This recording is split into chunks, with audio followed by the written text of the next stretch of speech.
cinéphile. C'est notre spécialiste du 7e art. Il nous rejoint tous les mercredis. Rémi Devara de clap.ch. Bonjour Rémi. Bonjour Simon, bonjour tout le monde. Quoi de neuf au cinéma cette semaine ? Sur les 6 nouvelles sorties romandes, 3 sont visibles en Valais et elles valent toutes le détour par une salle obscure.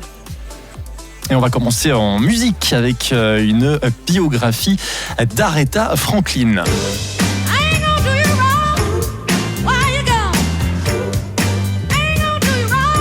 C'est cette chanson iconique de la reine de la soul qui donne son titre à cette très réussie biographie d'Aretha Franklin. Respect de Little Tommy suit tout son parcours dès sa tendre enfance où elle chantait pour la communauté de son père pasteur jusqu'à ses dernières prestations. Choisie par Aretha Franklin elle-même peu avant son décès pour l'incarner à l'écran, la chanteuse et comédienne Jennifer Hudson est magistrale. Dans le rôle du père, on retrouve avec beaucoup de plaisir le toujours impeccable Forest Whitaker. Et au cinéma, il y a aussi une comédie dramatique française à voir en ce moment. Oui, tout à fait. Délicieux d'Éric Besnard. Ça nous ramène à la veille de la Révolution française. Congédié par son patron aristocrate car il a osé servir des pommes de terre et des truffes, le cuisinier Pierre Manceron se retire dans un relais de diligence. Une femme se présente à lui et veut devenir son apprenti.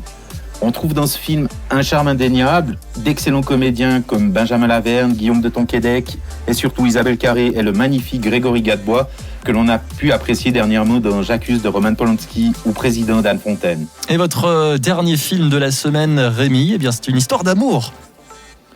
Une histoire d'amour, une magnifique histoire d'amour entre deux hommes dont l'un souffre de démence précoce. Supernova, Derry McQueen compte leur dernier voyage sur les routes anglaises à bord d'un camping-car.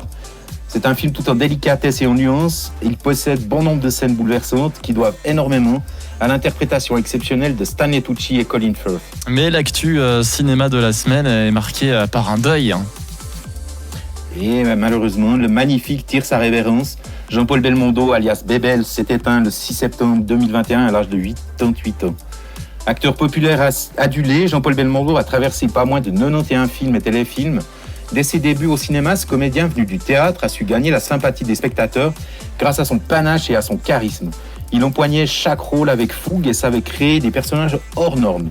Il bénéficiait d'un physique atypique et d'une voix reconnaissable entre mille.